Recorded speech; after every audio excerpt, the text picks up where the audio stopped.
All right, welcome, everyone. Welcome to the first episode of Sports Minute here. I am Ace, and this is none other than my co-host. He goes by the name J Mac. J Mac, how's it going tonight? Not bad, not bad. I'm just happy to be, the Buzz Sports, part of that platform. So we're gonna be rebroadcast on there for anyone that's curious. Proud to be part of that and bringing Sports Minute back, and we'll give you a rundown on the show, and it's gonna be a good time. Yeah, it is. So we kind of have it planned out how we're going to do this for the next couple weeks. We actually have some very exciting topics coming up for you. Not only this week, but next week. For those of you who've known that Sports Minute was going to kick off this week, what we're going to do next week is we have something that we call the Wheel of Doom. Now, J Mac, I know from your experiences in the past the Wheel of Doom has not been too nice to you in the past. No, it So hasn't. So, I mean, it spins, and you get a team, and well, you know, Um, I have gotten the bottom dwellers like 4 out of 6 of the division, so it was not a great time for me. That's for damn sure. yeah, and so essentially how it works is we have enough people that are involved in it that every team from every division is filled up. So we spin it and you get one team from every single division. So we're gonna do that live next week, and I can't wait. I really can't wait. I can't wait to see if J Mac is in store for another horrible run on the Wheel of Doom. All right, so J Mac, I've now told everybody kind of what the Wheel of Doom is. Now, J Mac, do you want to go ahead and introduce what the officials' corner is going to be? Yeah. So that title is a work. We'll let you know at the end. We trying to decide between the officials timeout, the officials corner. It's going to be something like that. But basically, both of us either umpire, ref, or both. And so we're just going to give you a point of view when you come in an official or maybe something you don't understand that we have to maybe our order of what we're looking for, like on the baseball diamond or whatever, and just things that we have to take care of, or a situation in which maybe we acted wrongly, they reacted wrongly. Just some a different perspective on how it works to be an official. Basically, is what the segment's going to be about. Yeah, and it's going to be a very exciting segment. I can't wait. And just so everyone knows, even though we've done Sports Minute in the past, this is the first time that we have launched the officials segment. So we've never done this before. This is a very new look and something that I think everybody will rather enjoy because they're coming in and they're getting that point of view from the official side of things. All right. So, going into what we have in store for you tonight, we're going to talk about some little spring training. We're going to talk about some power rankings. And then towards the end of it, we're going to talk about some NFL and talk about like who we think could potentially be cut and things like that. So, J Mac, to go ahead and start this out here, we can go ahead and we can talk a little bit about spring training, what's kind of caught your eye a little bit at spring training. You know, I'm just excited to get the season started for baseball. It's always an exciting time. It's a long season. It's 162 games and 183 games. I don't know if the average fan knows that or not, but you're talking 162 games packed into 183 games plus the playoffs. So these guys are out there, and when you talk about, they're like, oh my gosh, how can't they work past a blister? Well, I mean, they only get 21 days off in the next 6 months. So imagine you doing that at work. I don't think you would enjoy that very much. So um, it's kind of the way that goes. Yeah. And then we're going to do a power rankings here in a few minutes. And I got a little blurb from each team. But just excited to see, always excited to see the new, the prospects coming up. And then, of course, the veterans stepping up. So it's always exciting to see the difference.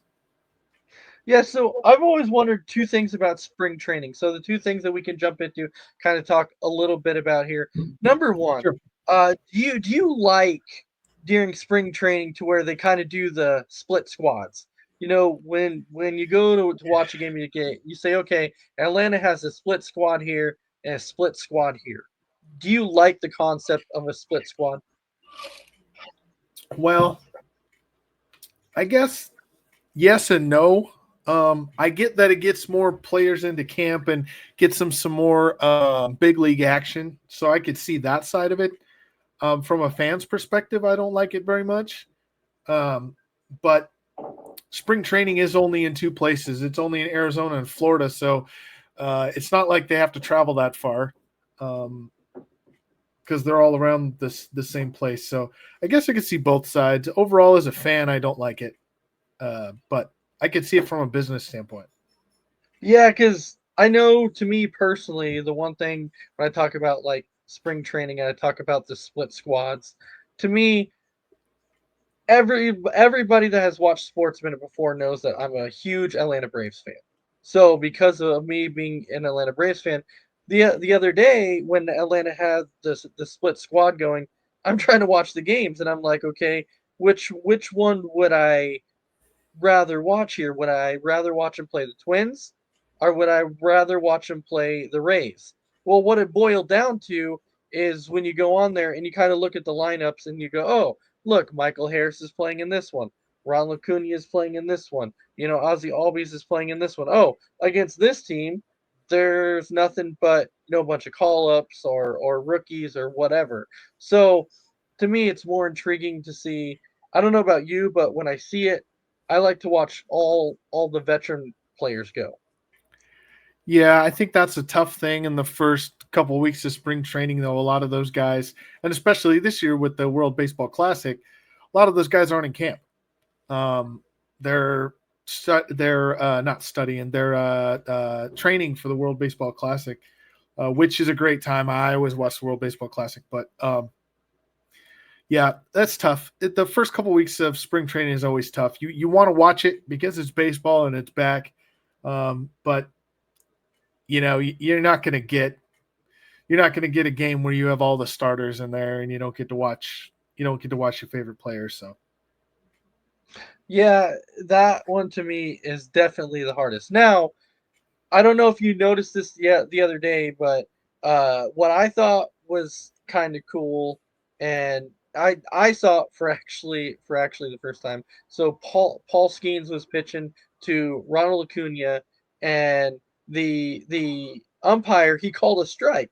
Well, the ball was about I would say a good inch and a half off the plate, and so then you see Acuna do that. So at first everyone's like, well, what's doing? So Acuna was actually challenging the strike call, and when it came back, it ended up being a ball. So with that, do you kind of like that concept of hey, they're experimenting with the automatic strikes and balls?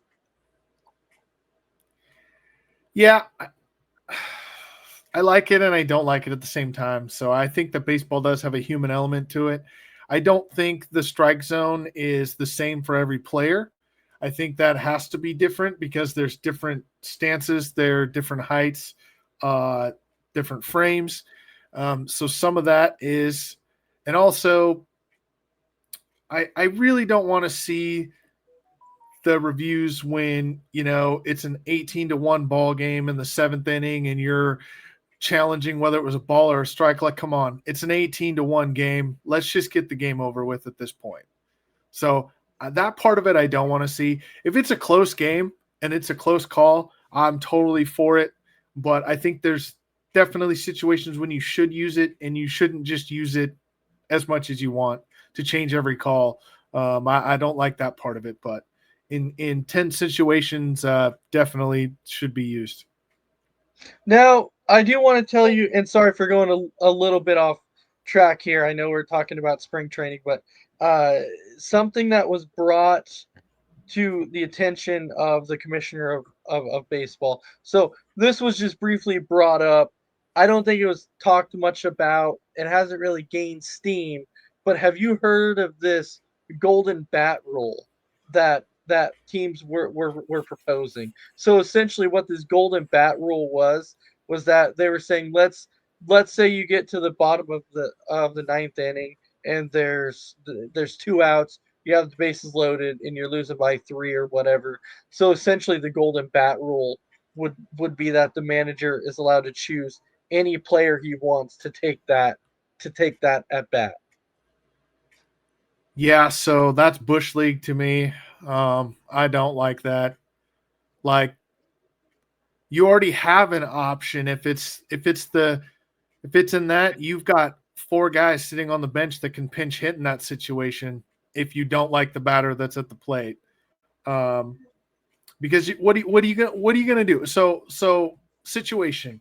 What are you gonna do? You want let's use let's use the Dodgers as an example, right? You want Freddie Freeman taking that at bat in the ninth inning. What if Freddie's on third? Then what are you going to do? Put another runner on third base so he can go back and bat at the plate?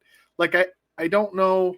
I just think if you bring that rule in, there's going to be a lot of stuff that is unsaid. And here's what I hope. I hope we get to 2029.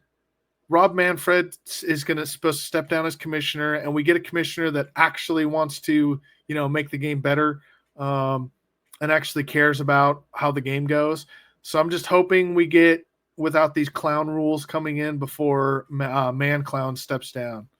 Okay, so let me go into detail just a little bit about it. So this is how it works. So if this were to ever pass, once per game, a team can designate a player to take a specific at bat, even if their spot in the lineup has not yet come up. Now the purpose of it is to ensure the best players are on the field during key moments, creating viral, high leverage, superstar driven moments. And then the status, while discussed by the competition committee, uh, commissioner is has noted he is not personally in favor of it, and that it is a long way from implementation. It might be tested in the minors or the all-star game first. Now there is a debate about it, saying supporters believe it adds excitement and showcases stars, while critics argue it destroys the traditional strategy and randomness of the lineup. I am with that last part. You, it's strategy. Like, you have to. I get you want to get your best guy in there and make it exciting, but that's a gimmick play. I just don't like it. I just don't like it. No, and I 100% agree with you, because just think about this. Just think about if you're facing the Dodgers and you have the bases loaded and you just struck out Otani, but guess what? He can come back up again and you have to face him again. I just That's what I mean. That's I'm not okay with that. no, it's got to be baseball. You have to have strategy. It's a strategy driven game. And by implementing stuff like this, it's not strategy driven.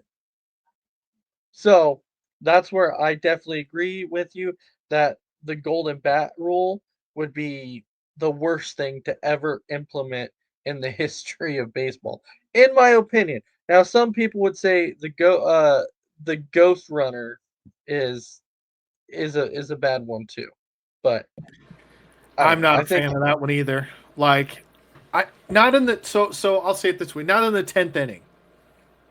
So I think that, like, the 10th inning, the 11th inning, it should be straight up. Maybe the 12th or the 13th. As you get later in the game, I can definitely see player safety wanting to get the game over with. Let's have the last batter go to second base, try to drive a run in, win the game.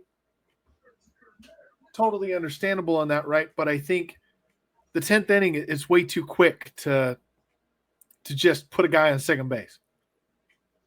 yeah. No, I agree with you there.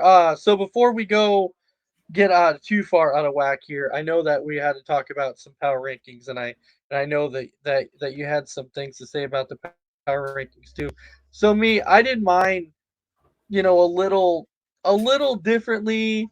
I knew we weren't going to have a ton of time, so I didn't go too far into details. But if we want to start with our bottom feeders first, we can just Sure. go from our bottom teams to kind of from 30 and kind of go with our bottom five. So I think in a few of mine, I might get maybe a little bit of flack for a few teams that are, I would say, maybe not my 30 through 25, but when it comes to goes to like 25 to 20 is where I might start hearing a little bit of flack of, wow, I'm surprised you're saying that. So, um, number 30 right now, if I had to start out, I still I still say they have a long ways to go. We saw how bad they were last year, but I'm still putting the Rockies at number 30.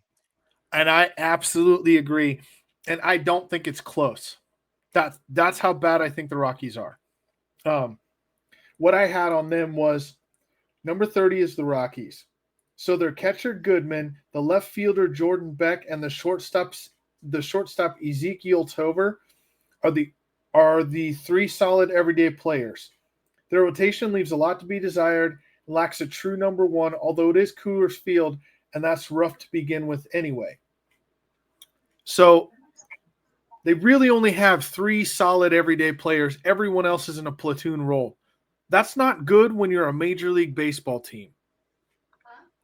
No, it's no, it's not. Yeah, and Tovar to me, yes, he is their best player. But it's when you look at the rotation, their rotation last year was really bad. Their rotation this year still gonna be bad. They don't have. I mean, I guess you could say they kind of have a number one when you think of like Marquez. He's supposed to be their number one. He's Um, probably going to start opening day. I mean, they have Michael Lorenzen too, but Michael Lorenzen hasn't pitched enough for me to call him a number one yet. I think he is the breakout potential for that team, but I still need to see him pitch more before I call him a number one. you know, and that's fair, and that's fair. Um, so when you look at,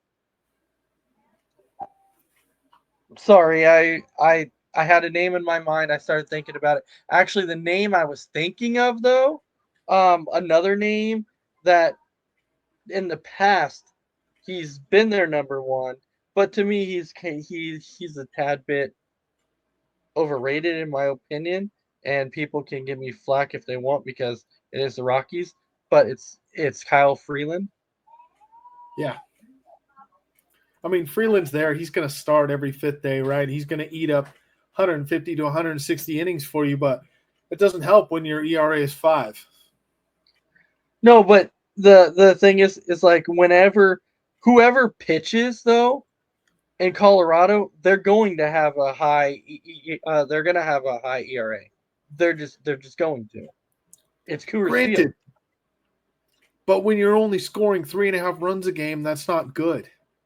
No, no, because when people talk about contracts and talking about, you know, that the Bobby Bonilla contract was probably, the worst one in MLB history. Well, the Chris Bryant contract was pretty close. Chris Bryant's close. There's another one that's just as bad. That team's coming pretty quick, but Yes, and that we will we'll get. we'll, we'll hit that when we get to that team because that was an awful contract also. So number 29, and let's see if you agree with this. But number 29 for me, I actually have the Minnesota Twins. Ooh, so I have them slightly higher actually. Actually, a few places higher than that. For me, 29 is the White Sox. And what I had on the White Sox is Austin Hayes in right field and Andrew Benintendi in left field lead a lineup of who is that again? Players. As for the rotation, well, they do have Shane Smith, so it isn't all negative. In the bullpen, they have Michael Vassell, who can also be used as a spot starter. The jury is still out on Schultz and Smith as the franchise's top two pitching prospects. I just don't think they have enough to win any decent amount of games. That's really Okay, what it comes down to. okay, so you have the White Sox at 29. I do. I've got the Twins at 29. So if you actually want to know where I have the White Sox, it's kind of interesting. I actually have the White Sox at 25. At 27? 25. 25? That's Yeah. about where I had the Twins. So, I mean, we're kind of reverse on that, but yeah. Okay, yeah. So well, I've got the White Sox at 25 because I liked how they looked towards the end of last season with a lot of younger players. Um, they do have some stars up and coming in the pitching rotation. So therefore, I feel like I can't put them that far back. Like I'm like 25, 25 sounded like good to me. So I've got them at 25. You have them at 29. My 28, and this is where I might get a lot of flack. And I can't wait to see um your reaction to this when I say at number 28, I've got the St. Louis Cardinals. I don't think that's far off. I don't have them at 28.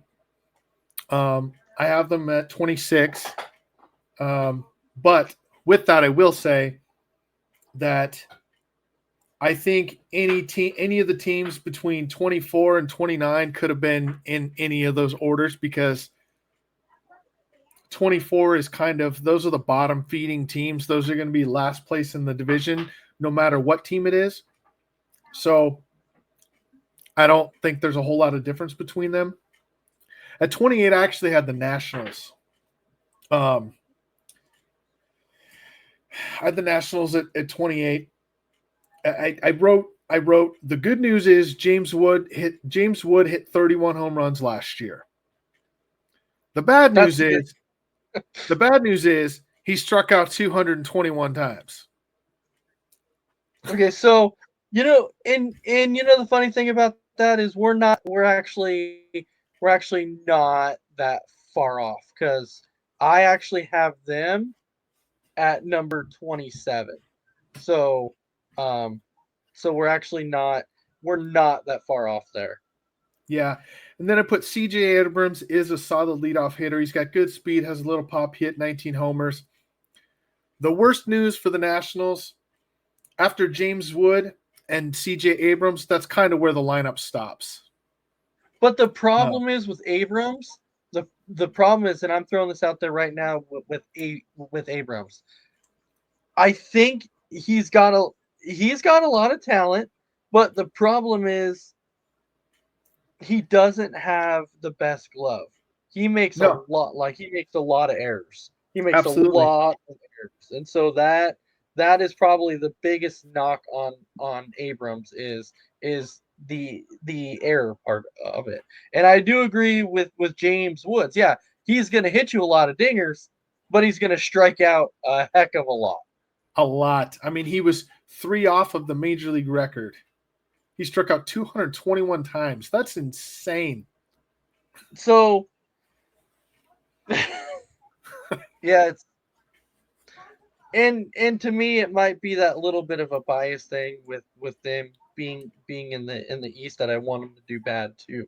But I don't think there's too many people out there that are going to have them as like a top 20 team. They're going to have No. them and like yeah, they're going to be way back there. Yeah. So Who's your see, I think 27? okay, 27. so 27 I've got the Nationals at 27. Okay. Like I said, I think they're right there. I have the Angels at 27. And The basic thing on that is that this one's rough. On paper, they have some solid names: Trout, Josh Lau, Soler, Yes. Adele. They're all 30 home run guys. But in the end, the team underachieves every single year. This year, the pitching will let them down. Two of their slated starters, Rodriguez and Moona, missed all of 2025 with injuries. Two of their other slated starters, Detmers and Dana, pitched in relief. If the lineup can generate 7 to 8 runs a game, they could probably win a few games. But that's where it's going to end for the Angels. Yeah, it's not. And you know who I feel bad for was I really felt bad and sorry, I lost my train of thought. I was reading something. I really felt bad for Ron Washington because uh I felt like he was like the perfect manager for the Angels. I feel like he could have got him going in the right direction had he not had all the health issues. Yeah, I think so. Yeah. Where are you at with 26? 26. 26, I actually have the Marlins at 26. Okay. I'm right there. I have them at 25 because I have the Cardinals at 26. I know you already said the Cardinals.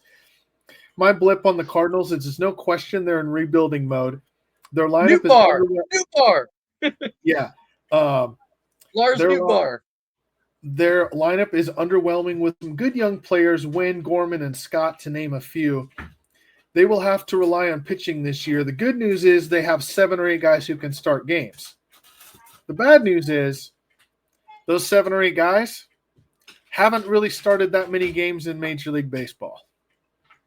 Yeah, and but there is one thing I will say though. The Cardinals, and I think, we've said this for many, many years, the Cardinals are one of those teams that every time we think that the Cardinals are going to be like a really, really bad team, somehow they're like a franchise that figures out way to continue to win games. And we've talked about that every year. It's like you look at the standings like, okay, well, they're not leading the Central. You go, but how are they still in it?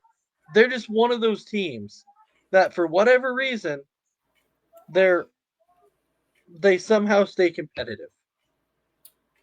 Agreed. Who do you have at Um, 25? 25, that was actually where I had the White Sox. Okay. 25 is where I had the Marlins.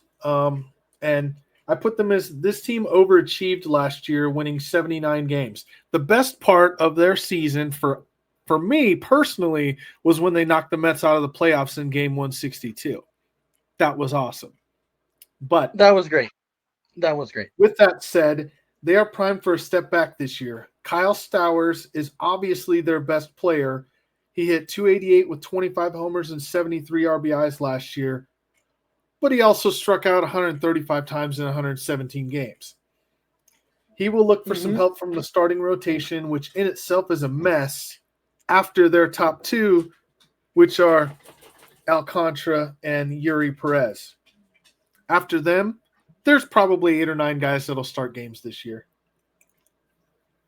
Alcantara, he's taken a step back because if you remember several years back when the dude was like, he was like lights out. You're like, yep, he's a Cy Young candidate, and then he got hurt, and then all of a sudden that was it. He now it's just like he's either not staying healthy or he's allowing 4 to 5 runs a game. He's just not the same starter anymore. Yeah. Who's at 24? Good. 24, that's where I actually have the Angels. Angels, okay. That's where I had the Twins. But again, all these teams could probably, switch spots with no argument. I just put they traded away almost everyone at the deadline in 25 and finished the season seeing what they had in prospects. The big names in the lineups are Buxton and Bell, who was a free agent signing. They also have James Outman, who came over from the Dodgers. While his 23 season looked promising, injuries in 2024 and 25 left doubt. As far as the rotation, well, Lopez is out for all of 26, so that really leaves Joe Ryan, Bailey, and Ober as their for sure starters. It could be a very, very long season in the Twin Cities. Man, James Outman, he's been a major disappointment. Yeah. Byron Buxton. Yep. Yeah, Pretty much. Byron Buxton. He's their guy. All right. So we're at 23. That's 23. actually where that's actually where I have the Athletics. Ooh. Well, I will tell you that's going to be our first big disagreement because I have the Athletics. I wouldn't say a little. I mean, not just a little higher. I have them actually way higher than that. And I'll get to my reasons later. I actually have the Rays here.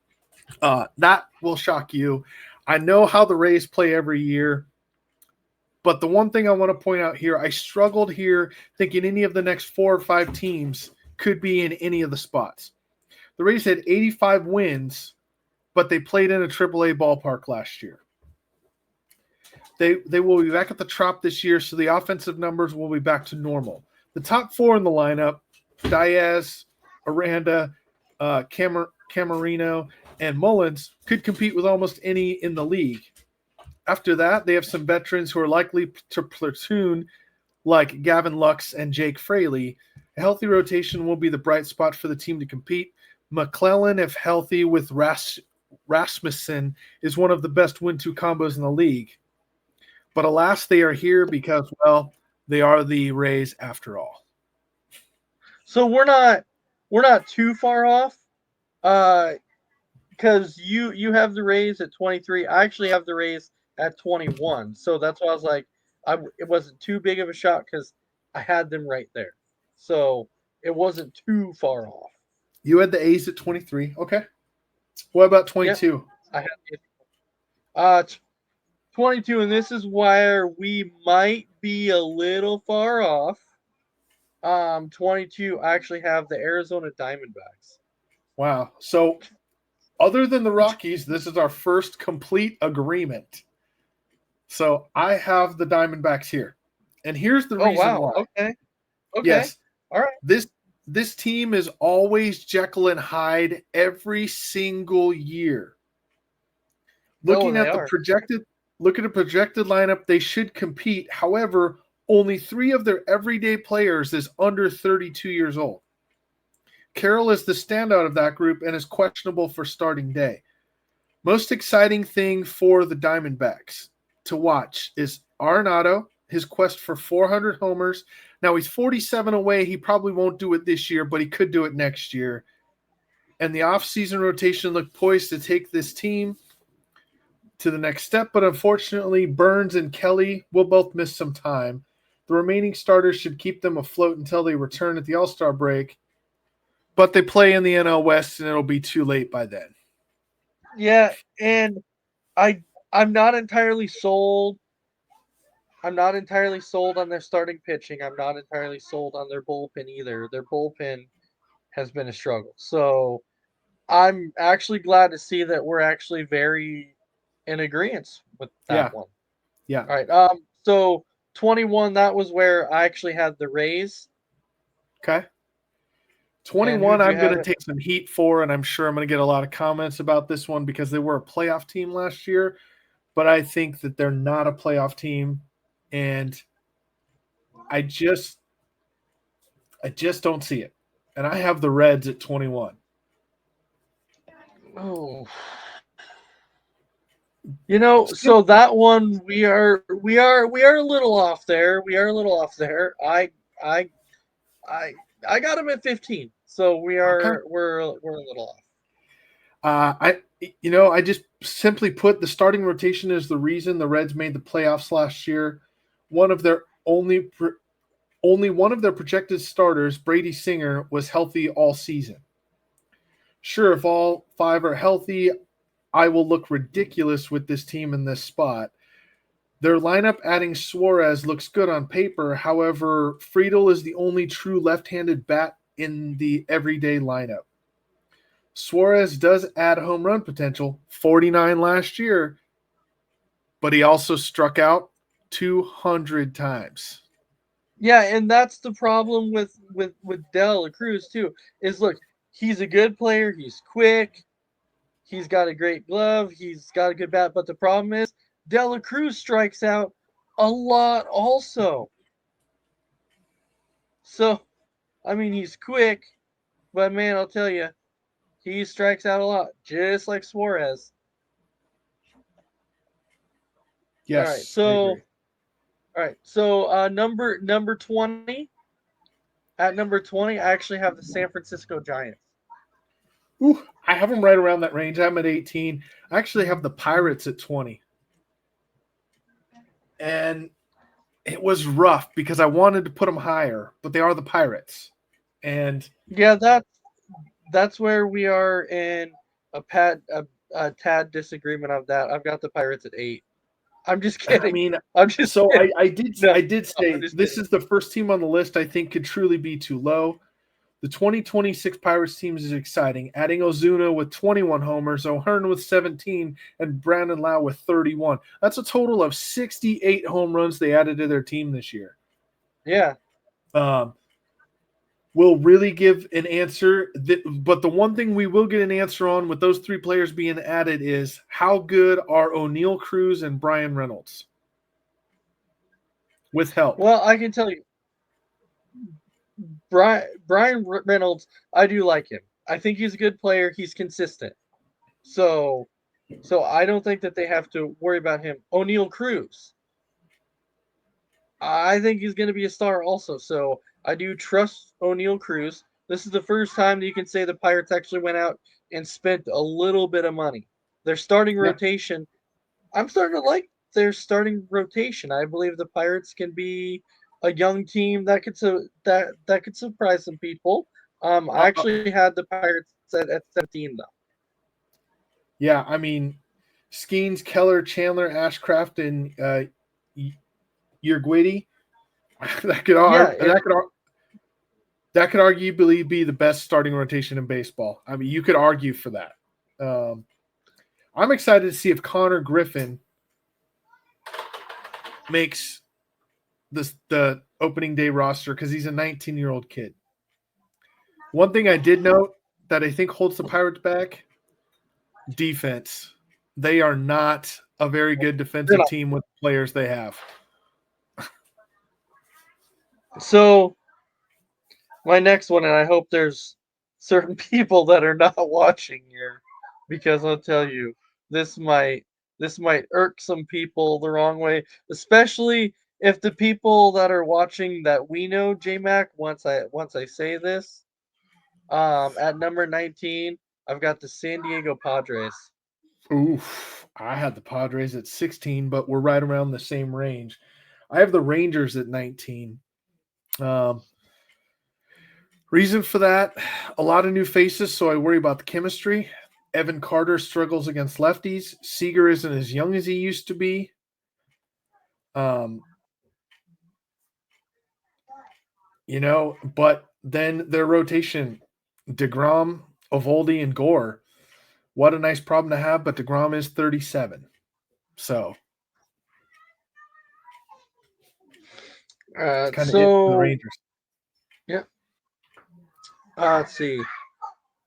The Rangers, that's where I'd say we're in a little bit of disagreement there, but that's okay. Number 18, I actually have the Houston Astros.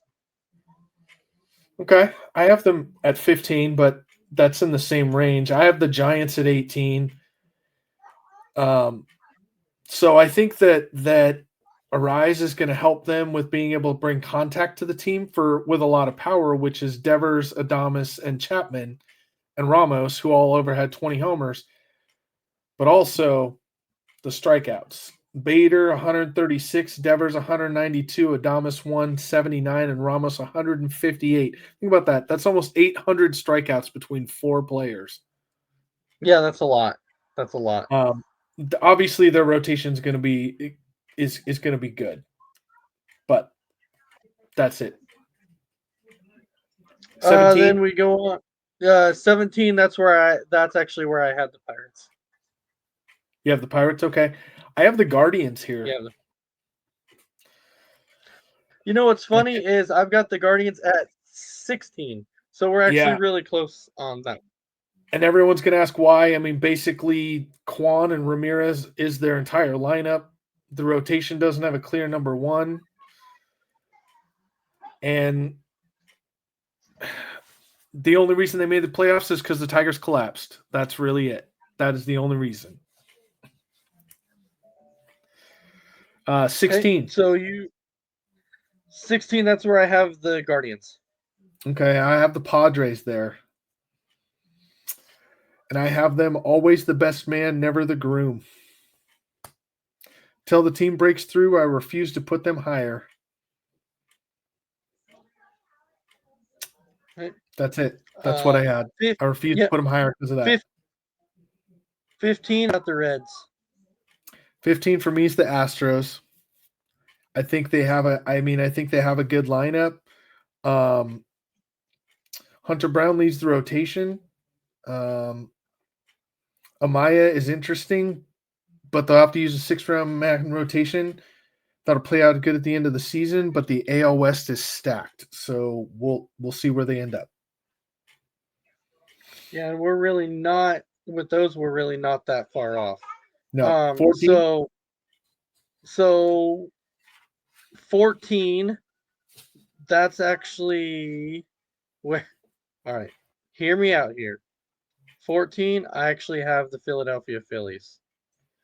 Ouch. I had the Phillies quite a bit higher. Right. And I kind of regretted it after I wrote it, but here's where I have the Royals at 14 because I think they're a fringe playoff team. They have Garcia leading off, the all-around skills of Witt Jr., the slugging of Pasquantino and Perez can score a lot of runs. But that's about it for the lineup, and they're left heavy, which will present a problem. Seth Lugo is great starting pitching spot. He started 59 games in the last 2 years and thrown 350 innings with an ERA under 4. The guy's just – and then they got Michael Wacha, who is always there every fifth day. Yeah. So I like Wacha. All right, 13. 13, that's actually where I have the Texas Rangers. Here's where I have the Athletics. Like I said, they were up on my list. Well, they're not. They're the Athletics are young. They're a young, talented team. I especially like Rooker. I think Rooker's a great. He's a great player. Well, I mean, this is what I wrote. So, reigning AL Rookie of the Year Nick Kurtz, Brent Rooker. They have Butler, Soderstrom, and Denzel Clark are all returning. They added Jeff McNeil, who's always a tough out. The great lineup. Third base is an issue. Could be platooned most of the season. The rotation needs some help. But did I mention they also had Rookie of the Year runner-up starting at shortstop in Jack and Wilson, and they also have Langoliers at catcher who smashed 31 homers. So this team's going to be pretty good, I think. They are. The only true concern though for the Athletics is going to be A, their starting pitching, B, their bullpen. Those are going to be the big what ifs. Agreed. 12. 12, that's actually where I have the Milwaukee Brewers. Brewers, okay. I had them a little higher. Actually, I had them in the top 10. I have the Orioles here.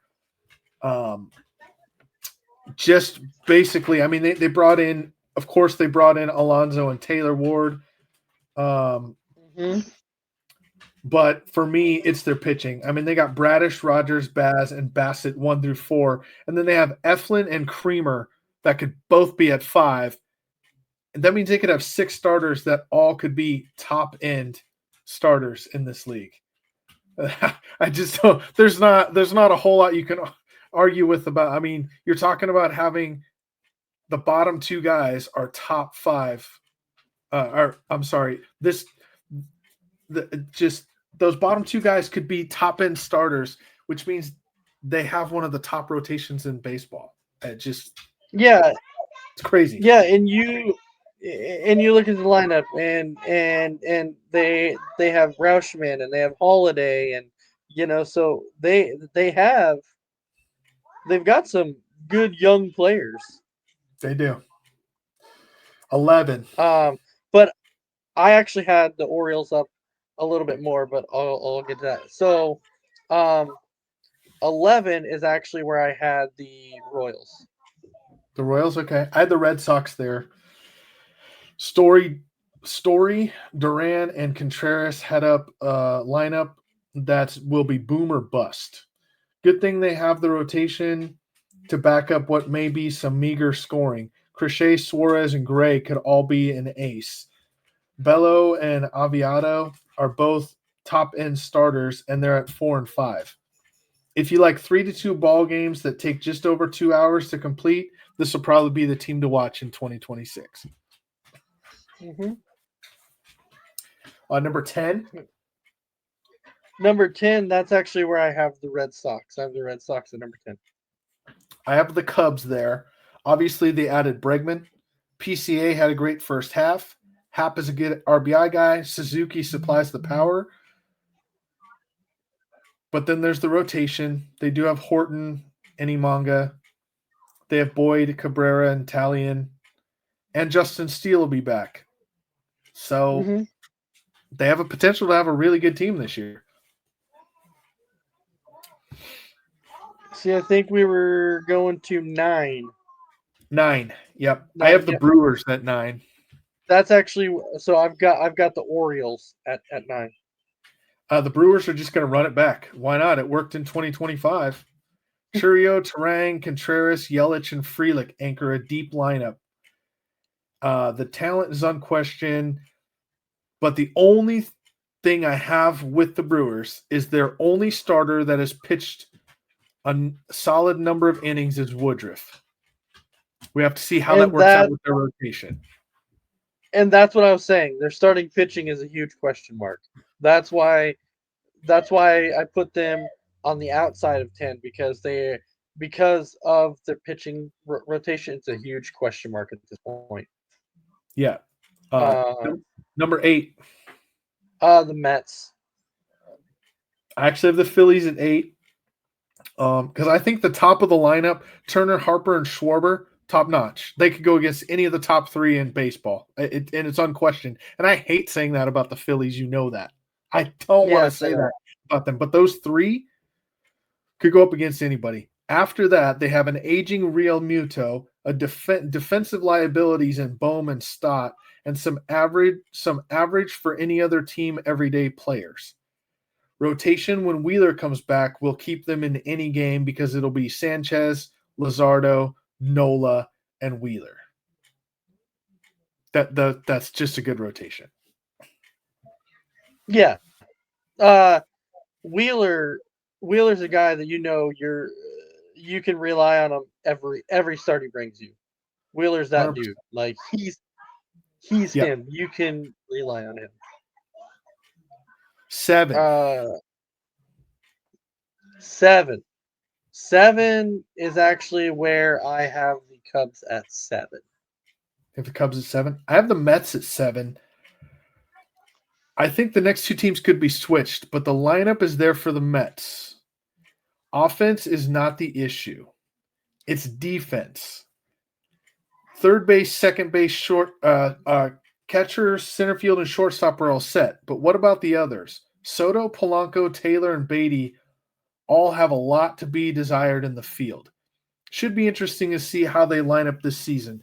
The rotation is young and solid. Peralta at this time is locked in at 1, and 2 to 5.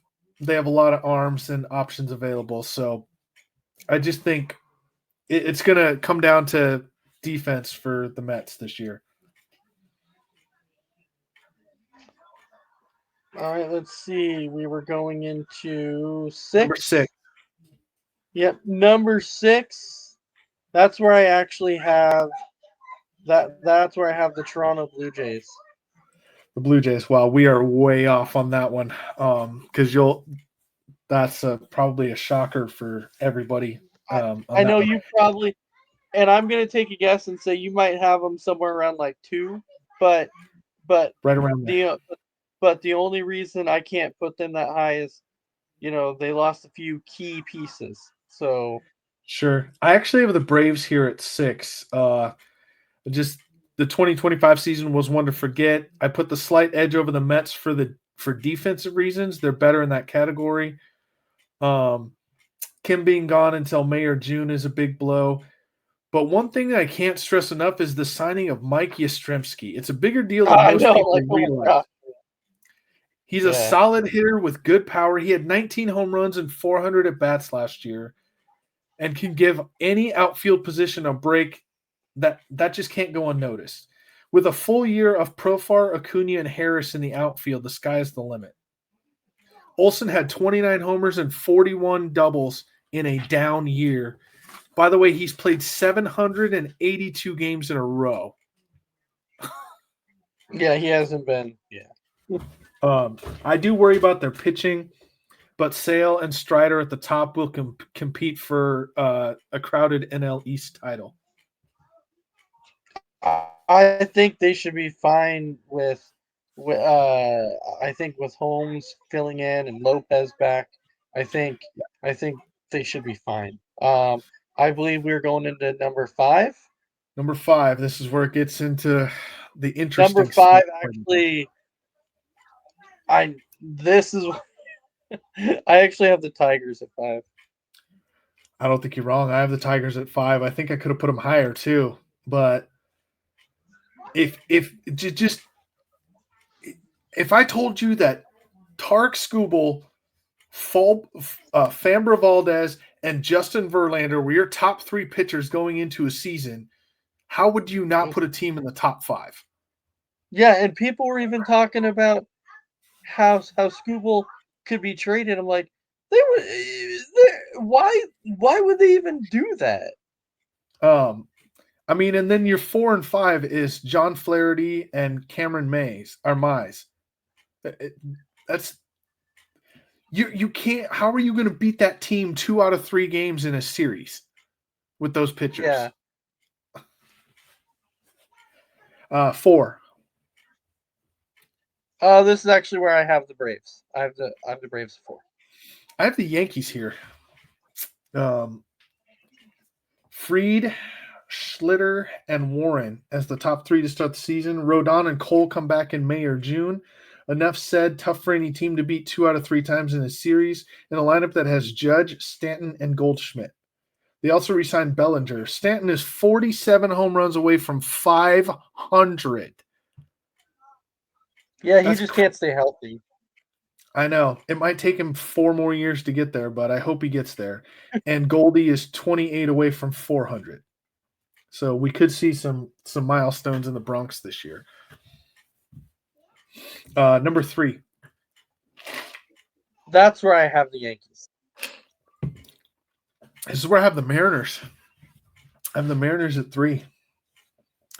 Close but no cigar. 1 out away from their first trip to the series. They have options plenty to put together a competitive team every single night. Raleigh, Naylor, Arozarena, Rodriguez, and newly acquired Donovan make this the deepest lineup in baseball. The key for Seattle will be starting rotation staying healthy. If so, they will take the AL West and make a bid for the World Series. I love the name Naylor. Yeah, Josh Naylor. A great name. Who's your number 2? Number 2, that's actually where I have the Mariners are number 2. Well, that's where we're different. And this is where the shock is going to come for everybody. I actually have the Dodgers at number 2 and making this the biggest shock on my list. Of the Dodgers at 2, the lineup is not the question. We could go through the names, but we all know them. I question defense in left field and at second base. Edmonds starts the season on the DL, as does Snell. Lack of depth in the lineup could spell trouble. Pitching will be there, and they will win 100 to 108 games this year. They could easily win their third straight World Series, but it all depends on the health, as half their lineup is over 32 years old. So just to point that out, they don't have a young lineup anymore. And paying $60 million for what's his name is just insane. That was stupid. He's not even that good. Just saying. Who's your number one? The Dodgers? Yeah, the only reason I put them at number one is because everybody knows I can't stand the Dodgers. Okay, I'm not a Dodger fan at all. But when they win back to back, I gotta put them at number one. My number one's actually the Blue Jays, and I think Bichette is a loss. I really think he is. But you look at the rest of the lineup; they have depth, and they will push for another pennant and probably get it. Yakamoto was a great addition. Scherzer just re-signed with them. That gives them seven starters that could start at least 15 games, because they will also have Shane Bieber coming back as well. And Dylan Cease that they signed. Those three names right there, Scherzer, Bieber, and Cease, they're going to be hard to beat. I mean, I'm not saying that they're not going to be a good team, but I just can't put them at number one when you have the Dodgers who won back to back. That's why it's so hard to put them at number one. I get it. All right. NFL news. Who got cut today?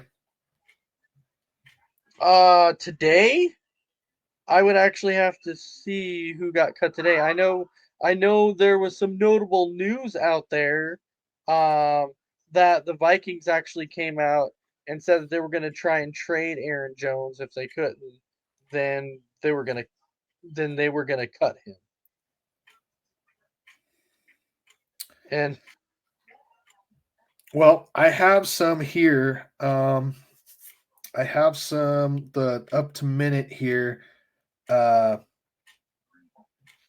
the Cardinals are interested in signing Garoppolo, which that would be interesting for them. The Chiefs are releasing Jawan Taylor. Commanders are releasing Marshawn Lattimore. Oh, I did see that one. Yes, Lattimore is being released. Yes. And the big one of the day was that the Lions traded David Montgomery to the Texans. And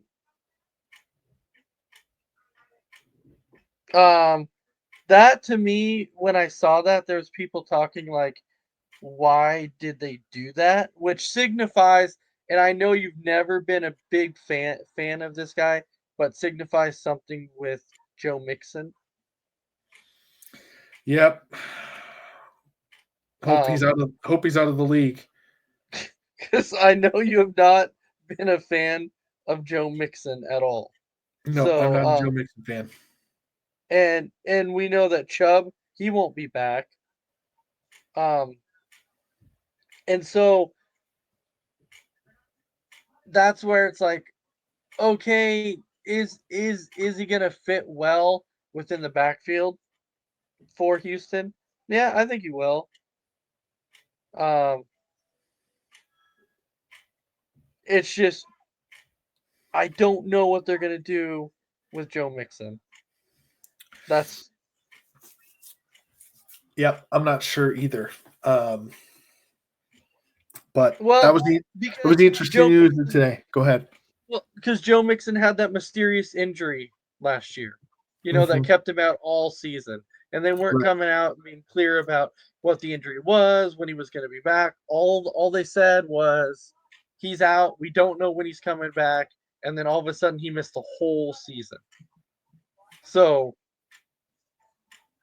yep. Yeah. All right. So yeah, and just think, 2 years ago is when the Texans traded for Joe Mixon.